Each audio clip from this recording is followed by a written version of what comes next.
Wuthering Waves has an excellent selection of playable characters to choose from, but we're not here to talk about them. We're here to talk about him. And, all these other guys.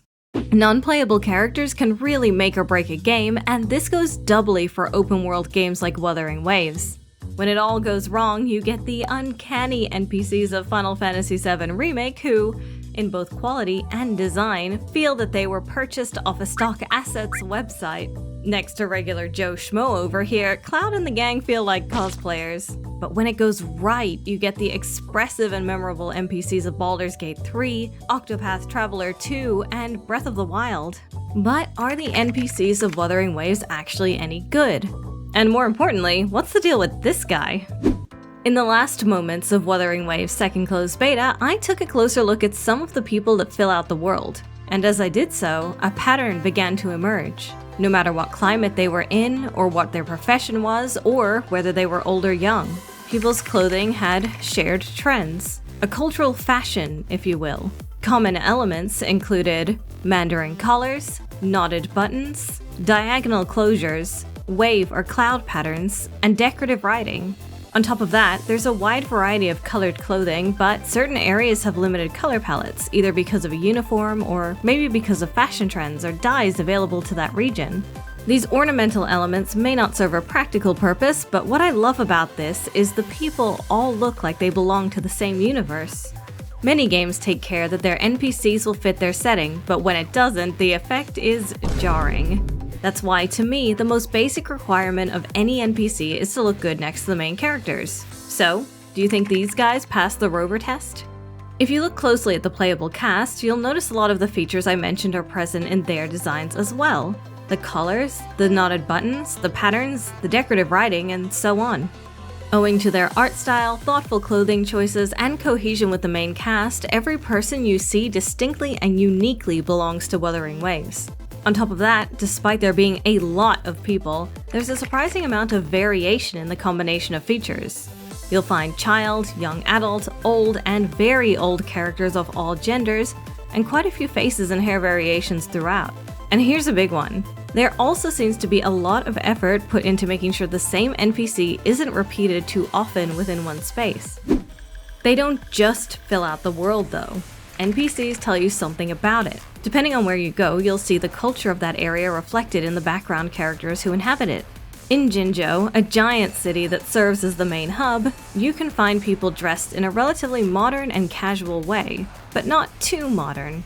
The closer you look, the more you'll notice the little elements that make Jinzhou a distinct place from our reality. For example, this is a world where people always have to be prepared, so most of them wear layered clothing outfitted with bags or lots of pockets. People from all walks of life congregate here. I particularly love this lady from the Pioneer Association. She's so cute. Just ignore the fact that her animation isn't looping properly. This footage is from a beta version of the game after all. Meanwhile, Tiger's Maw is an area with both excavation and building underway, and the NPCs are ready for it. Construction workers, scientists, and midnight rangers abound. And look, you can even see the wave patterns on these safety vests. In this very same area, Wuthering Waves has something a lot of games don't: very muscular men and women. This lady has been skipping bicep curls, but check out this guy's 8-pack.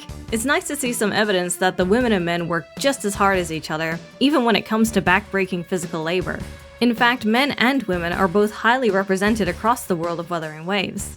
It's fairly common for games to forget about female NPCs or shoehorn them into domestic roles, but it's nice to see the ladies work the same jobs the men do, albeit with shorts instead of pants.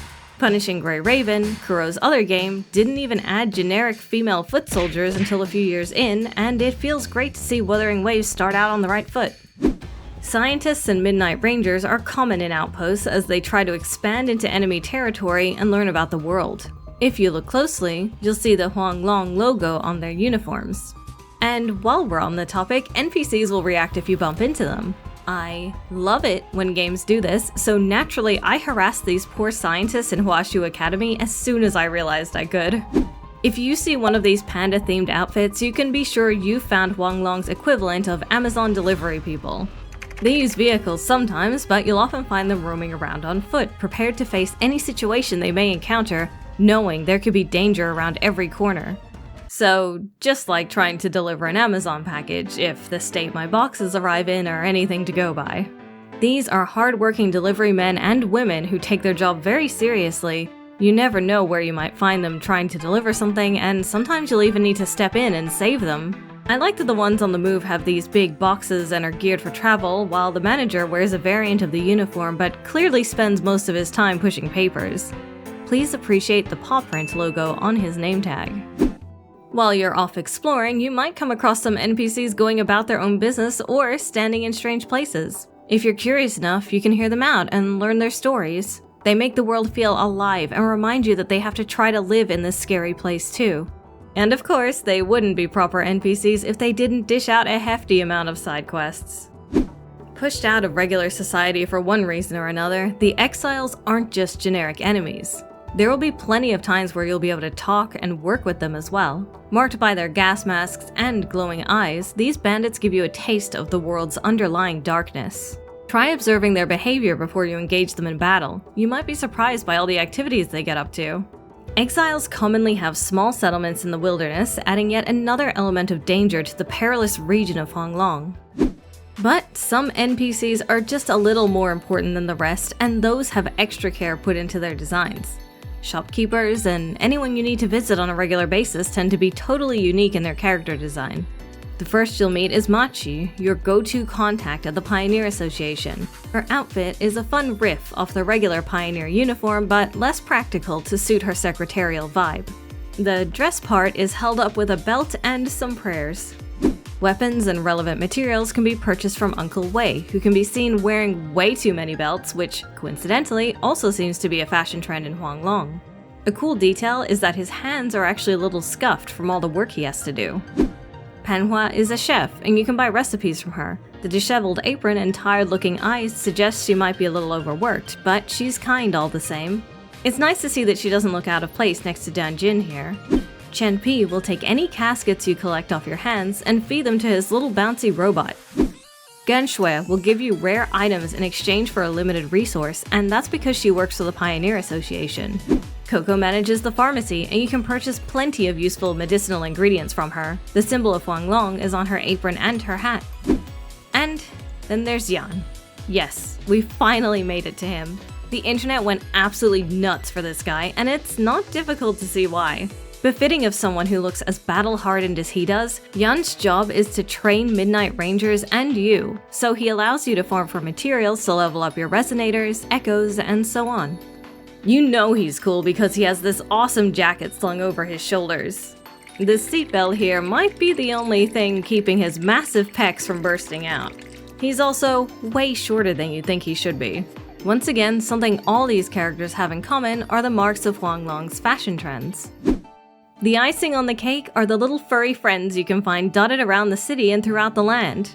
There are dogs and cats everywhere, and yes, you can interact with them. It takes more than people to make up a world, and you'll find so many animals around to really tie things together. I got the impression that the developers really love animals. They play a significant part in many side quests, and in some cases even give you quests of their own. This in turn helps drive home the feeling that the NPCs are regular people who do normal things like cherish the creatures they coexist with. They're just like us.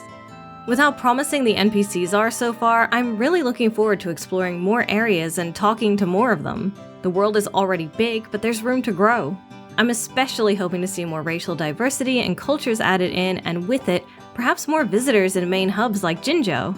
After all, Jinzhou is known for having a culture of hospitality and being a place where everyone is welcomed. This is far from an exhaustive list of every NPC, but I hope it goes some way to showing just how much love was put into these little guys. So, are Wuthering Waves NPCs good? With how seamlessly they slot into the world, I'd say yes. And as good as the NPC designs are, the playable characters are even better, but Wuthering Waves almost ruined this character with one choice.